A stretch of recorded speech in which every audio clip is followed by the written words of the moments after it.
DYFI Akathethara മേഖലാ committee സംഘടിപ്പിക്കുന്ന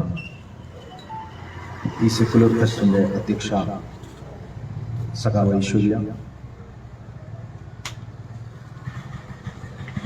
വേദിയിലെ മുതിർന്ന പാർട്ടി നേതാവ് സഖാവ് ജോലിയേട്ടൻ, വേദിയിലെ ഇടതുപക്ഷ പ്രസ്ഥാനത്തിൻ്റെ നേതാക്കന്മാർ, ഡിവൈഎഫ്ഐയുടെ നേതാക്കന്മാർ, എൻ്റെ ശബ്ദം കേൾക്കുന്ന ഈ പ്രദേശത്തെ ഏറ്റവും പ്രിയപ്പെട്ട സഖാക്കളെ, സഹോദരി സഹോദരന്മാരെ,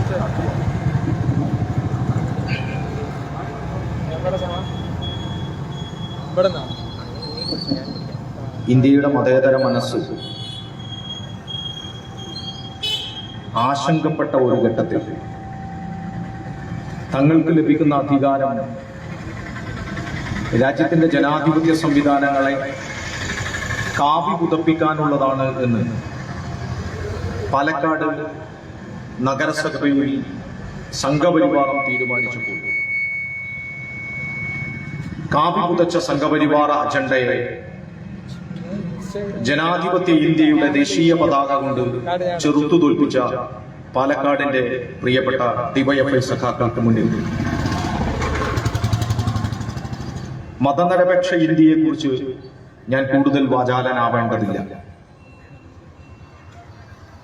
ഇന്ത്യയുടെ മതനിരപേക്ഷത ദീർഘമായ ചരിത്രമുള്ള സുദീർഘമായ പാരമ്പര്യം നമ്മുടെ രാജ്യത്തിന്റെ മാനവികതക്കുണ്ട്. ഇന്ത്യ എന്ന രാജ്യത്തെ സാധ്യമാക്കുന്ന ഏറ്റവും മൗലികമായ സങ്കല്പങ്ങളിൽ ഒന്നാണ് രാജ്യത്തിന്റെ മതനിരപേക്ഷത എന്ന് പറയുന്നത്. എന്നാൽ ഇന്ന് രാജ്യത്തെ മനുഷ്യരെ ജാതിയുടെയും മതത്തിന്റെയും അതിവൈകാരികമായി പ്രതികരിക്കുന്ന ആൾക്കൂട്ടങ്ങളാക്കി തീർക്കുകയും ചെയ്യാൻ ഒരു വിഭാഗം ആളുകൾ നമ്മുടെ രാജ്യത്ത് പണിപെടുകയാണ്. യഥാർത്ഥത്തിൽ മതം എന്ന് പറയുന്നത് മനുഷ്യന്റെ ആത്മാവിനെ, മനസ്സിനെ ശുദ്ധീകരിക്കാനുള്ള ഒരു ഉപാധി എന്ന നിലയിലാണ് വായിക്കപ്പെട്ടിട്ടുള്ളത്. എല്ലാ മതവിശ്വാസങ്ങളും അടിസ്ഥാനപരമായി ഉള്ളിനെ ശുദ്ധീകരിക്കുക എന്ന മുദ്രാവാക്യമാണ് മുന്നോട്ട് വെച്ചിട്ടുള്ളത്. ഈശ്വരൻ നിങ്ങളുടെ ശരീരങ്ങളിലേക്കല്ല, നിങ്ങളുടെ ഹൃദയങ്ങളിലേക്കാണ് നോക്കുക. ഹൃദയത്തെ പ്യൂരിഫൈ ചെയ്യുക എന്ന ധർമ്മമാണ് മതത്തിനുണ്ടായിരുന്നത് ചരിത്രപരമായി. അതുകൊണ്ടാണ് മതത്തിന്റെ ചരിത്രപരമായ പങ്കിനെ കമ്മ്യൂണിസ്റ്റുകാർ നിഷേധിച്ചിട്ടില്ല. മതം മനുഷ്യനെ മയക്കുന്ന കറുപ്പാണ് എന്ന് പറയുന്ന മാർക്സ് ഹൃദയമില്ലാത്ത സമൂഹത്തിന്റെ ഹൃദയമാണ് മതം എന്നും മനസാക്ഷിയില്ലാത്ത മനുഷ്യന്റെ മനസ്സാണ് മതം എന്നും പറഞ്ഞതിന് ശേഷമാണ് മനുഷ്യനെ മയക്കാൻ മതത്തെ കറുപ്പായി ഉപയോഗിക്കുന്നവരുമുണ്ട് എന്ന് സൂചിപ്പിച്ചു. ഞാൻ പറഞ്ഞു വന്ന പോയിന്റ് വളരെ ലളിതമാണ്. മതവിശ്വാസമല്ല മതവർഗീയം. മതവിശ്വാസം മനുഷ്യനെ അവന്റെ ഉള്ളിനെ ശുദ്ധീകരിക്കാൻ പ്രേരിപ്പിക്കുന്ന ഒന്നാണ്.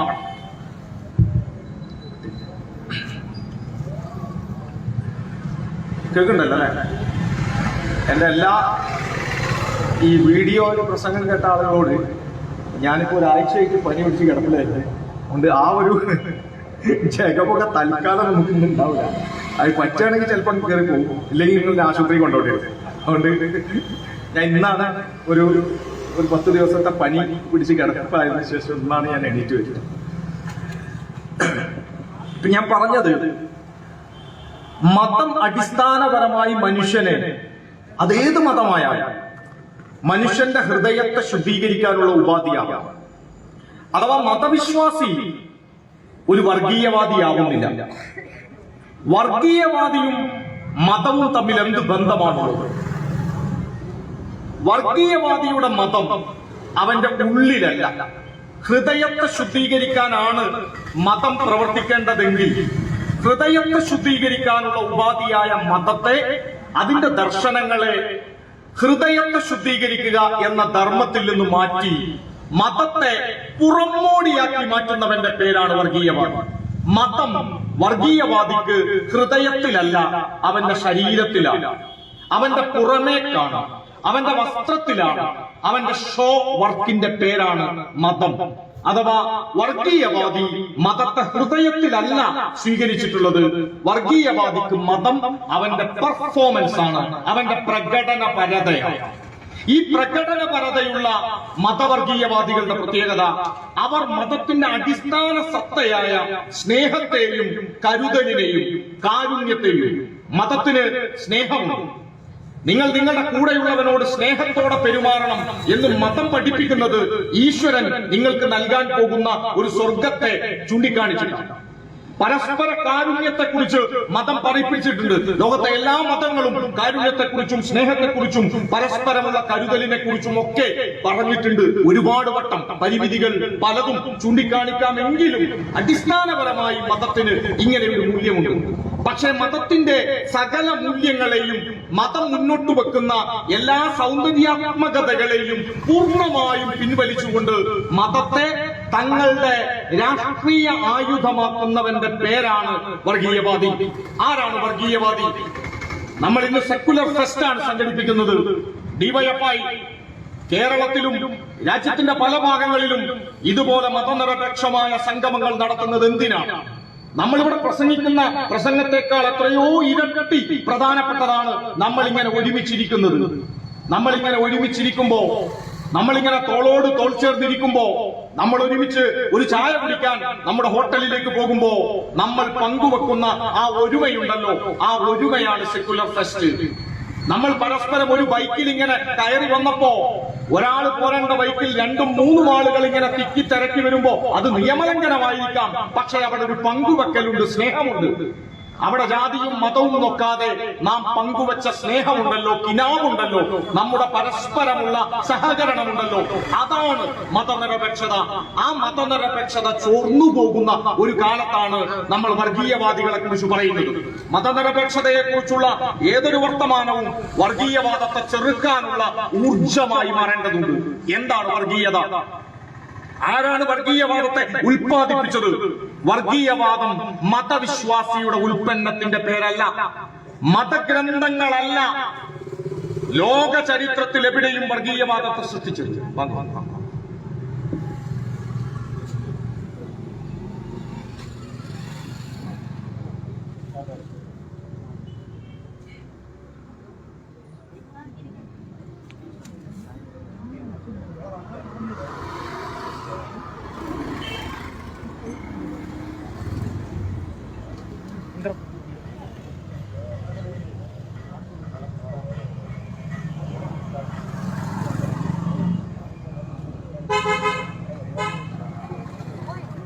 ഇതെങ്ങനെ ഷെയർ വെക്കുക? ഷെയർ ഒന്നും ആക്കാൻ പറ്റില്ല. എന്താ കഴിഞ്ഞതാ ചായ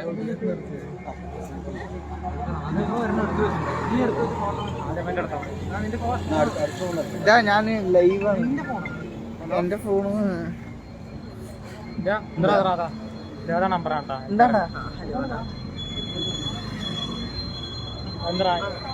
ഫോട്ടോ കൊടുത്തിട്ടില്ല. ബംഗാളികൾ എടുത്തിട്ടുണ്ടോ?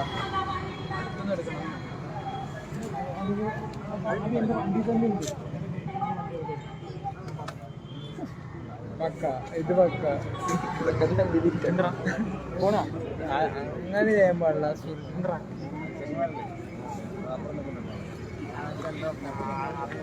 നിർത്തി വെച്ചത് ബാങ്ക് വിളിക്കാൻ പോവാണ്. ബാങ്ക് വിളിക്കണ അതിനെ നമ്മൾ ബഹുമാനിക്കണ്ടേ? നമ്മൾ അതിനെ എല്ലാവരും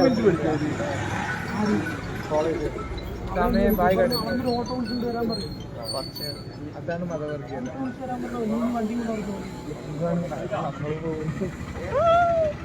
നമ്മൾ എത്ര പേരാ? 10 പേര്. നമ്മൾ പറഞ്ഞത്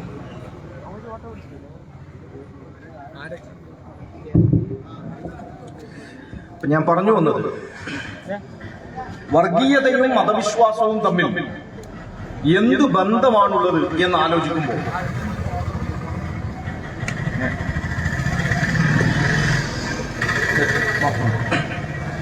വർഗീയവാദിക്ക് മതം ഒരു ഉപകരണം. വളരെ കൃത്യമായി പറഞ്ഞാൽ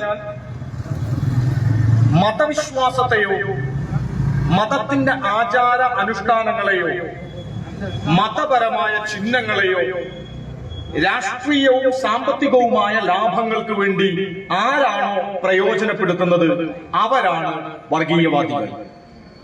മതവിശ്വാസത്തെയോ മതത്തിന്റെ ആചാര അനുഷ്ഠാനങ്ങളെയോ മതപരമായ ചിഹ്നങ്ങളെയോ തങ്ങളുടെ ഭൗതിക നേട്ടങ്ങൾക്ക് വേണ്ടി രാഷ്ട്രീയവും സാമ്പത്തികവുമായ വളർച്ചയ്ക്ക് വേണ്ടി ആരാണോ ഉപയോഗിക്കുന്നവർ അവർ വർഗീയവാദികളാണ്. വർഗീയവാദിക്ക് എല്ലായ്പ്പോഴും ഒരു തന്ത്രമുണ്ട്. അതെവിടെയാണെങ്കിലും വർഗീയവാദി അങ്ങനെയാണ്. വർഗീയവാദികൾ അത് നമ്മുടെ അങ്ങാടിയിൽ ചായ കുടിച്ചിരിക്കുന്ന സമയത്തായാലും ശരി, അത് പൊതു സ്റ്റേജിനകത്ത് പ്രസംഗിക്കുമ്പോഴായാലും ശരി, അത് ചാനൽ ചർച്ചയിൽ വന്ന് സംസാരിക്കുന്ന സമയത്തായാലും ശരി, വർഗീയവാദിക്ക് ഒരേ ഒരു ലോജിക്കേ ഉള്ളൂ. അവർക്ക് രണ്ട് വാക്കുകളുടെ ലോജിക് ഉണ്ട്. ഒന്ന് വി ഫീലിംഗ് ആണ്. നമ്മൾ വികാരം അവർ ഉണ്ടാക്കിക്കൊണ്ടേയിരിക്കും. പട്ടിണി കിടന്ന് മരിക്കുന്ന മനുഷ്യർ നമ്മുടെ മുന്നിലുണ്ടാകും. പട്ടിണി കിടക്കുന്ന മനുഷ്യന്റെ മതം നോക്കി നമ്മുടെ മതത്തിൽപ്പെട്ടവൻ പട്ടിണി കിടക്കുന്നു, നമ്മുടെ മതമിത ആക്രമിക്കപ്പെടുന്നു എന്നൊരു വർഗീയവാദിയും പറയില്ല. നോക്കൂ നിങ്ങൾ, നമ്മുടെ രാജ്യത്തിന്റെ തെരുവിൽ ഈ കോവിഡ് കാലത്ത് നമ്മൾ കണ്ട ഒരു കാഴ്ചയുണ്ട്. രാജ്യത്തെ പ്രധാനപ്പെട്ട നദികളിൽ, യമുനയിൽ, ഗംഗയിൽ മനുഷ്യന്റെ ശവം ഇങ്ങനെ ഒഴുകി നടന്നിട്ടുണ്ട്. നമ്മൾ എത്രയോ പേർ വളരെ ലൈവായി കണ്ടിട്ടുണ്ട്. ദേശീയ മാധ്യമങ്ങളും അന്താരാഷ്ട്ര മാധ്യമങ്ങളും അത് റിപ്പോർട്ട് ചെയ്തിട്ടുണ്ട്.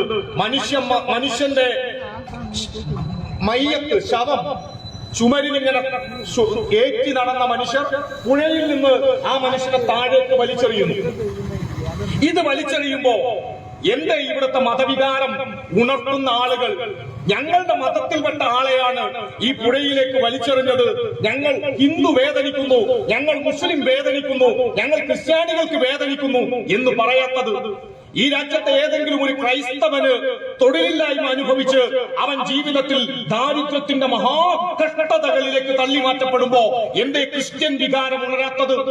ഈ രാജ്യത്തെ ഏതെങ്കിലും ഒരു മുസൽമാൻ അവന്റെ ജീവിതത്തിലെ ഏറ്റവും വലിയ കഷ്ടപ്പാടുകളിലൂടെ കടന്നു പോകുമ്പോ എന്തേ ഈ നാട്ടിലെ മുസ്ലിങ്ങൾക്കെല്ലാം വേദനിക്കാത്തത്? ഈ നാട്ടിൽ പാവപ്പെട്ട ഹൈന്ദവന് പെട്രോളിന്റെ വില കൂടി അവന് പെട്രോളിനടിക്കാൻ കഴിയാതെ വരുമ്പോ, നോട്ടു നിരോധനത്തിന്റെ പേരിൽ രാജ്യത്തിന്റെ തെരുവുകളിൽ നിരവധിയായ മനുഷ്യർ മരിച്ചു വീണപ്പോ ഞങ്ങൾ ഹിന്ദുവിനെ ഇതാ വേദനിപ്പിക്കുന്നു എന്ന് പറയാത്തതെന്തേ? അവിടെയാണ് അടിസ്ഥാന പ്രശ്നങ്ങളിൽ അവർക്ക് വി ഫീലിംഗ് ഉണ്ടാവില്ല.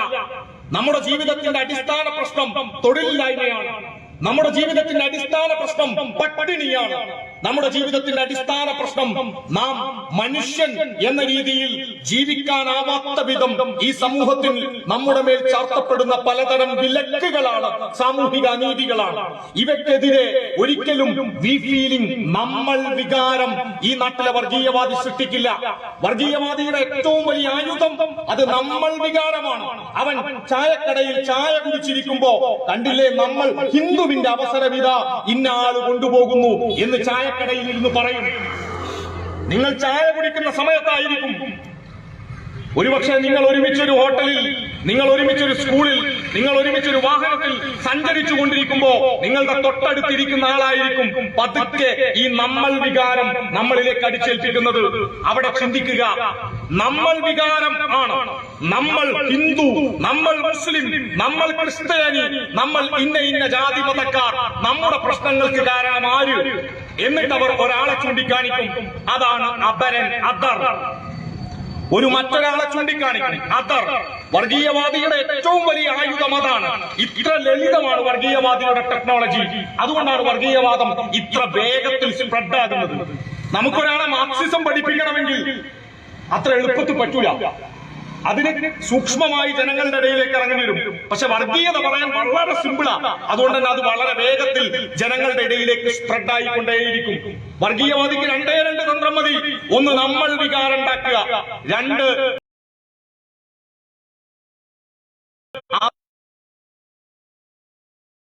ക്ലബ് ഹൗസ് ഒന്ന് തുറന്നു നോക്കൂ. ആ ക്ലബ് ഹൗസിലുണ്ടാവും ഹിന്ദു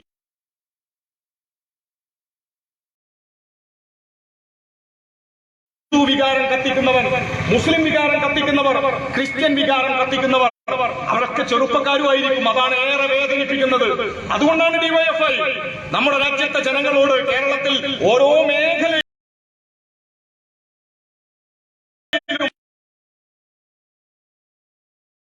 നമ്മുടെ രാജ്യം സെക്കുലറായാൽ മാത്രം പോരാ, രാജ്യം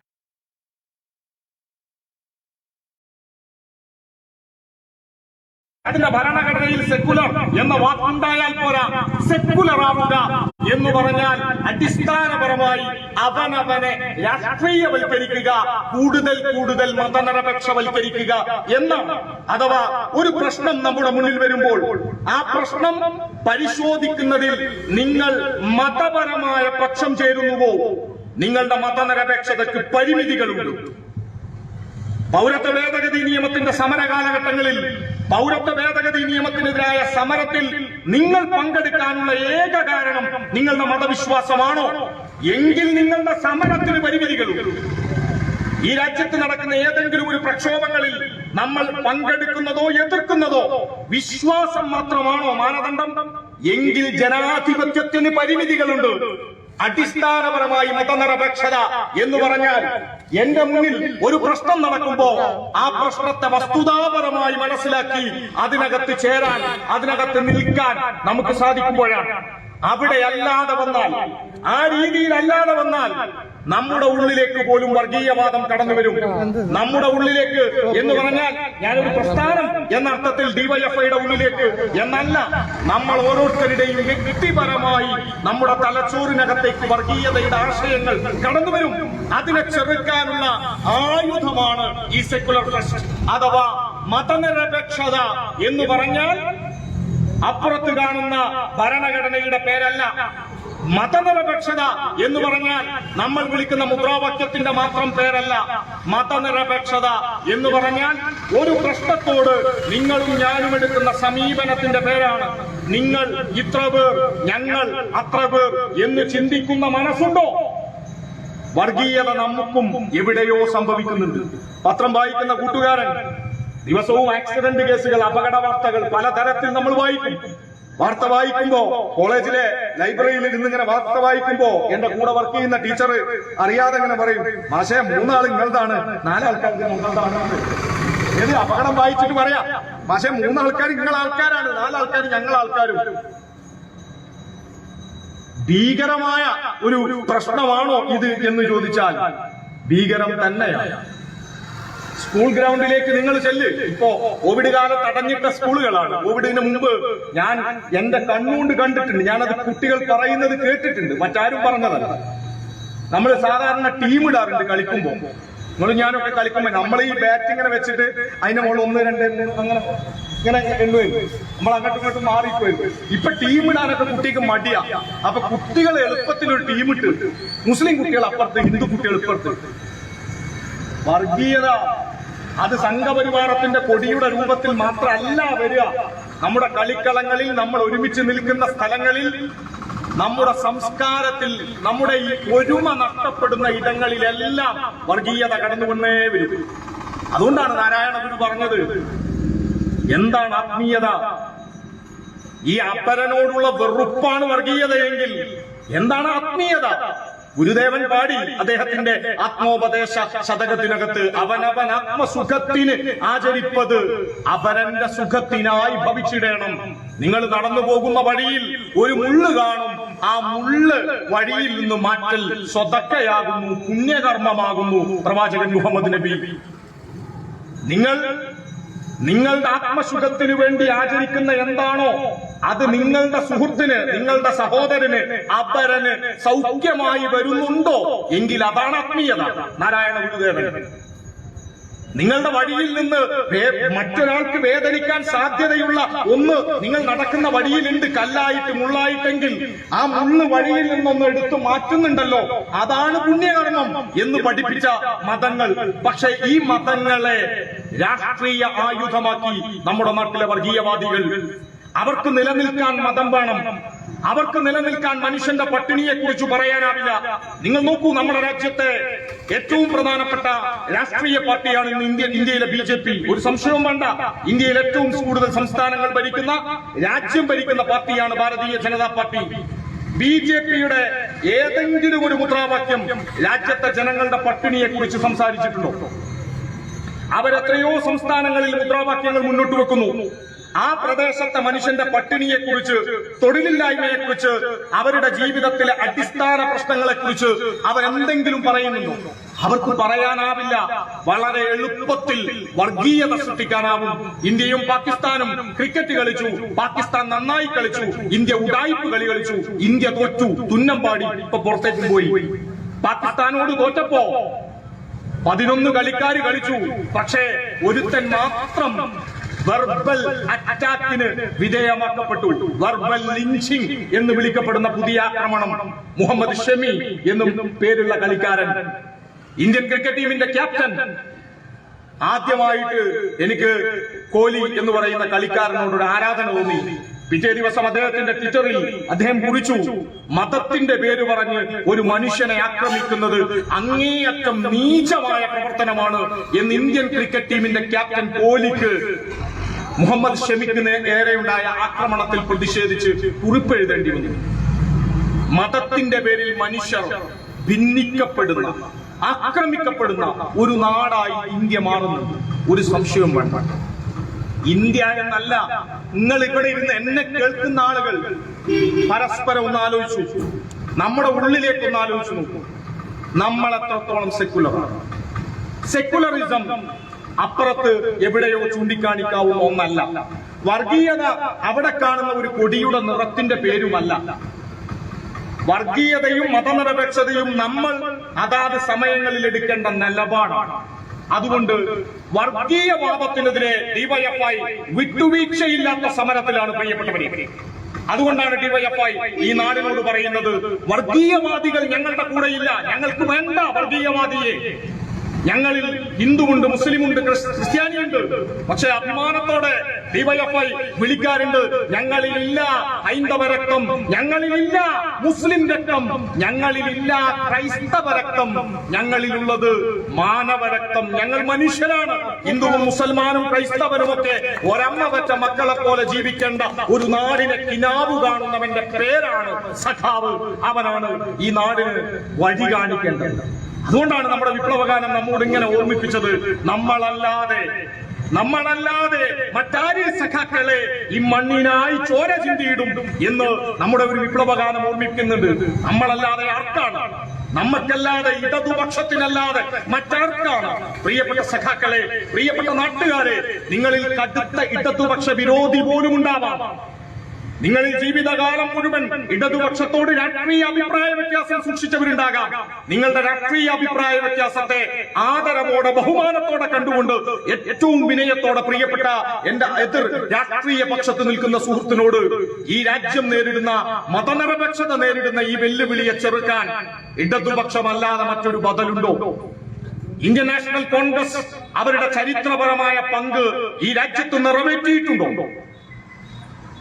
സംഘപരിവാരത്തിന്റെ ഭീഷണികളെ ചെറുക്കാൻ ആർക്കാണ് സാധിക്കുക? അവിടെയാണ് നാം നമ്മുടെ രാജ്യത്തിന്റെ ചരിത്രത്തെ പരിശോധിക്കേണ്ടത്. നമ്മുടെ രാജ്യത്തിന് മഹിതമായ ഇത് സെക്കുലർ ഫെസ്റ്റാണ്.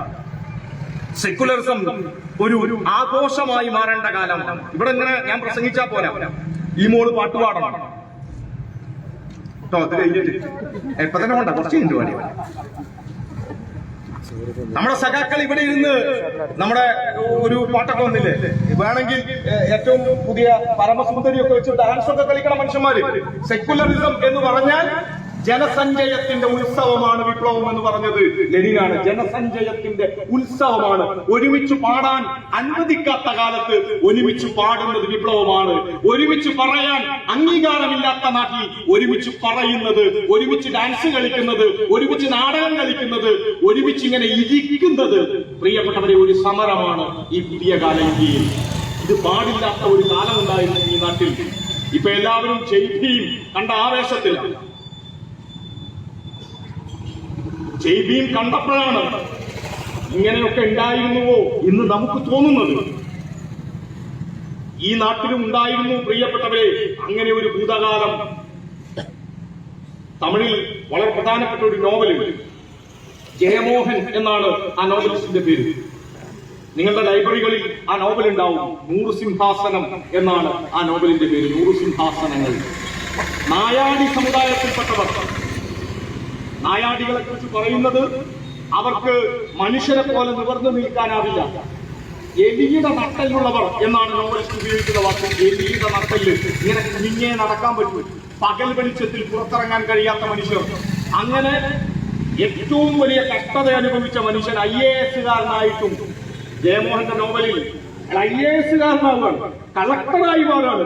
എന്നിട്ട് പോലും ഈ ജാതീയതയുടെ വൃത്തികേട് ജീവിതത്തെ ബാധിക്കുന്നതിനെ കുറിച്ചാണ് ആ നോവൽ എഴുതി വെച്ചിരിക്കുന്നത്. ഈ കേരളത്തിലും ഉണ്ടായിരുന്നു. മലയാളത്തിന്റെ പ്രിയപ്പെട്ട കവി ആശാൻ എഴുതി, തൊട്ടുകൂടാത്തവർ, തിണ്ടിക്കൂടാത്തവർ, ദൃഷ്ടിയിൽ പോലും പതിഞ്ഞുകൂടാത്ത മനുഷ്യരെ കുറിച്ച്. ഈ നോട്ടിലൂടെയാണ്, നമ്മുടെ ഈ വഴികളിലൂടെയാണ് മനുഷ്യന് നടക്കാൻ കഴിയാത്തൊരു കാലം ഉണ്ടായിരുന്നില്ലേ? ഇവിടെ കുറച്ചപ്പുറത്തല്ലേ ഒറ്റപ്പാലം. ഒറ്റപ്പാലത്ത് നമ്മളിൽ പലരും ഇന്ന് സിനിമകളിൽ കാണുന്ന ഒരു വലിയ മനയുണ്ടല്ലോ, വരിക്കാശ്ശേരി മന. വരിക്കാശ്ശേരി മനക്ക് മുന്നിൽ അവിടെ എത്തുന്നതിന് മുമ്പ് അവിടെ ഒരു റോഡ് ക്രോസ് ചെയ്യുന്ന ഒരു വടി ഉണ്ടായിരുന്നു. എന്നെക്കാൾ നന്നായി ജോസഫിനെ പോലെയുള്ള ഇവിടുത്തെ പ്രധാനപ്പെട്ട സഹകരണത്തിൽ അത് ഓർമ്മയുണ്ടാവും. ഞാനത് വായിച്ചതേ ഉള്ളൂ. അതില് സാധാരണക്കാർക്ക് നടക്കാനാവില്ല. ആ നടക്കാനാവാത്ത ആ വഴിയിലെ ആ പൊതു റോഡ് ക്രോസ് ചെയ്യുക, അതിന് സാധാരണക്കാരന് പോകാൻ പറ്റൂല. ആ വഴി പൊളിച്ചു മാറ്റിയത്, ആ വടി പൊട്ടിച്ചിട്ടത് അവിടുത്തെ കർഷക സംഘത്തിന്റെ നേതാവായിട്ടുള്ള ഒരു സഖാവാണ്. അദ്ദേഹത്തിന്റെ പേര് ഞാൻ മറന്നുപോയി, നിങ്ങൾ പാലക്കാട്ടേക്ക് ഓർമ്മ. ഞാൻ ഈ അടുത്ത കാലത്താണ് അത് വായിച്ചത്. അവിടെയാണ് ശിവരാമൻ ഉണ്ടായത്. ഓർമ്മ ഉണ്ടാവും നിങ്ങൾ, പാലക്കാട്ടേര് മറക്കരുത്. ശിവരാമൻ ആരാണ്? ശിവരാമൻ ഈ ഒറ്റപ്പാലത്ത്, നിങ്ങളുടെ തൊട്ടപ്പുറത്ത് ഒരു 50 കൊല്ലം മുമ്പ്, കേരളപ്പിറവിക്ക് മുമ്പ്, 50 അല്ല, ഒരു 70 കൊല്ലം മുമ്പ് ഈ ഒറ്റപ്പാലത്ത് ഒരു മനുഷ്യനെ, ഇങ്ങനെ ചോര ഒലിക്കുന്ന മനുഷ്യനെ, ആക്രമിക്കപ്പെട്ട മനുഷ്യനെ കയ്യിലിങ്ങനെ പാരം കൊടുത്തിട്ട് ഒറ്റക്കാലിൽ നിർത്തി അതിക്രൂരമായി മർദ്ദിച്ച് ചോര ഒലിച്ച് ശിവരാമൻ എന്ന ആ ദളിത് ചെറുപ്പക്കാരൻ മരിച്ചുപോയി. നമ്മുടെ ഈ കേരളത്തിൽ നിങ്ങളുടെ കുറച്ചപ്പുറത്ത് ഒറ്റപ്പാലത്ത് എന്താണ് ശിവരാമൻ ചെയ്ത കുറ്റം? കുളിപ്പിക്കുന്നത് എന്ന് പറയുന്നതിന് പകരം ഉപ്പ് തരുമോ എന്ന് ചോദിച്ചതാണ്. ഉപ്പ് തരുമോ എന്ന് ചോദിച്ചതിന്റെ പേരിൽ ഒരു മനുഷ്യൻ കൊല്ലപ്പെട്ടത് നിങ്ങളുടെ കുറച്ചപ്പുറത്താണ്, ഒറ്റപ്പാലത്ത് വരിക്കാശ്ശേരി മനയിലേക്ക് പോകുന്ന വഴിയിൽ. ഈ നാട് എങ്ങനെ മാറി?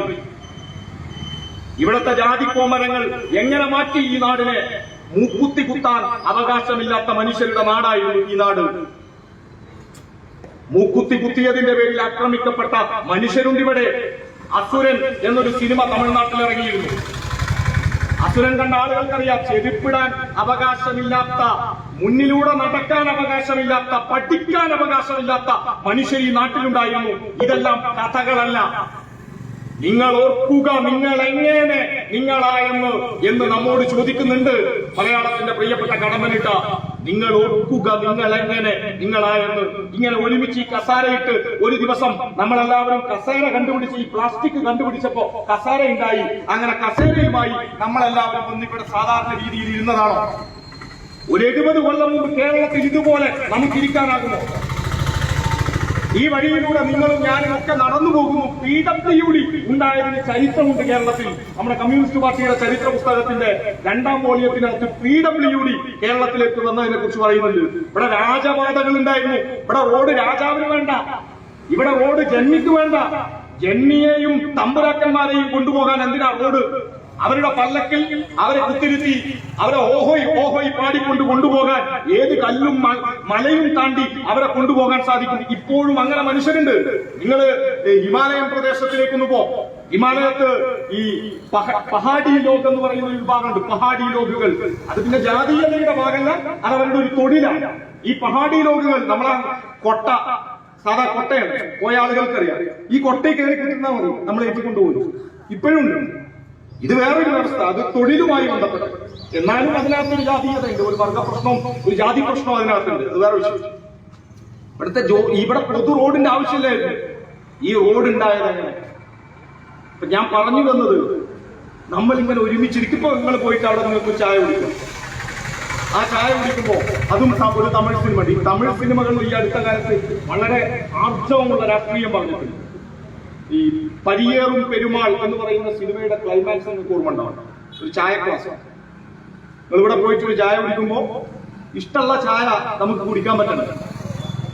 എല്ലാവർക്കും ഇഷ്ടമുള്ള ക്ലാസ്സിൽ നിങ്ങൾക്ക് എല്ലാവർക്കും കുപ്പി ക്ലാസ് ആണെങ്കിൽ നമുക്കും കുപ്പി ക്ലാസ്. എനിക്ക് കുപ്പിയില്ല, മറ്റേ മണ്ണിന്റെ പാത്രം. സഖാവിന് കുപ്പി, സഖാവിന് പേപ്പർ ഗ്ലാസ്. പേര് നോക്കി, ജാതി നോക്കി, ഇതൊക്കെ ഉണ്ടായിരുന്നില്ല നമ്മുടെ നാട്ടിൽ. ഒരുമിച്ച് ഭക്ഷണം കഴിക്കാൻ കഴിയാത്ത ഒരു നാടായിരുന്നു കേരളം. ജയ് ഭീം ഇവിടെയും സംഭവിച്ചിട്ടുണ്ട്. പക്ഷെ അതിനെ നമ്മൾ മറികടന്നത് ഈ നാടിനകത്തെ മനുഷ്യർ, കമ്മ്യൂണിസ്റ്റുകാർ ഇവിടെ നിലനിന്ന ജന്മിത്വത്തിനും ഭൂപ്രമാണിത്വത്തിനും എതിരായി ഉജ്ജ്വലമായി പടപൊരുതിയത് കൊണ്ടാണ്. ആരടാ എന്ന് ചോദിച്ച തമ്പുരാക്കന്മാർക്ക് മുന്നിൽ നിവർന്നു നിൽക്കാതെ വളഞ്ഞ നട്ടല്ലോടെ കുനിഞ്ഞ ശിരസുമായി നിന്ന മനുഷ്യരുടെ മുന്നിൽ ഈ നാടിനകത്തെ കമ്മ്യൂണിസ്റ്റുകാരാണ്, ചെമ്പതാകയാണ്. AKGയും EMSഉം കൃഷ്ണപിള്ളയും ഒക്കെ കൊടുത്ത ആ പതാക ഉണ്ടല്ലോ, അതിങ്ങനെ പിടിച്ചിട്ട് വളഞ്ഞ നട്ടലുള്ള മനുഷ്യരിങ്ങനെ നിവർന്നു നിന്നത്. നിവർന്നു നിൽക്കാൻ ഈ മണ്ണിനെ പഠിപ്പിച്ച കരുത്തിന്റെ പേരാണ് ഇടതുപക്ഷം. ആ ഇടതുപക്ഷം ഈ നാടിനോട് പറയുക, പ്രിയപ്പെട്ടവരെ, ഈ നാടിന്റെ ഒരുമയെ തകർക്കുന്ന വിഷവിത്തിന്റെ പേരാണ് വർഗീയത. ജീവിതത്തിലെ ഏറ്റവും വലിയ പ്രശ്നങ്ങളെ കുറിച്ച് നമുക്ക് നോക്കാനാവില്ല. വർഗീയത വന്നാൽ നമുക്ക് ഓക്സിജൻ ഇല്ലാതെ ജീവിക്കാനാവില്ല. ഈ പ്രകൃതിയിൽ ഓക്സിജൻ ഇല്ലാതെ നിങ്ങൾക്ക് എത്ര സമയം പിടിച്ചു നിൽക്കാനാവും? ശ്വാസം മുട്ടി പടഞ്ഞു മരിക്കുന്നപ്പോഴും. കോവിഡ് വന്ന ആളുകൾക്കറിയാം ശ്വാസം കിട്ടാതെ വരുമ്പോഴുള്ള അവസ്ഥ. നമ്മുടെ സാമൂഹിക പ്രകൃതി നമ്മുടെ സ്വാഭാവിക പ്രകൃതിയാണ്. നമ്മൾ ജീവിക്കുന്ന ഈ പ്രകൃതി, അവിടെ ഓക്സിജൻ എത്രമാത്രം പ്രധാനപ്പെട്ടതാണോ അതുപോലെ നമ്മുടെ സാമൂഹിക ജീവിതത്തിന്റെ ഓക്സിജന്റെ പേരാണ് മതനിരപേക്ഷത. സാമൂഹിക ജീവിതത്തിൽ മതനിരപേക്ഷത ചോർന്നുപോയാൽ ഓക്സിജൻ കിട്ടാതെ പിടഞ്ഞു മരിക്കുന്ന ഒരു ഇന്ത്യയുണ്ടാകും. മതനിരപേക്ഷതയിൽ നിന്ന് തിരിഞ്ഞു നടക്കുക എന്ന് പറഞ്ഞാൽ അതിന്റെ അർത്ഥം ജനാധിപത്യത്തിൽ നിന്ന് പിൻവാങ്ങലാണ് എന്ന് മലയാളിയോട്, ഇന്ത്യയോട് പറഞ്ഞത് റൊമിള താപ്പർ എന്ന ഇന്ത്യയിലെ ഏറ്റവും പ്രസിദ്ധയായ ചരിത്രകാരി.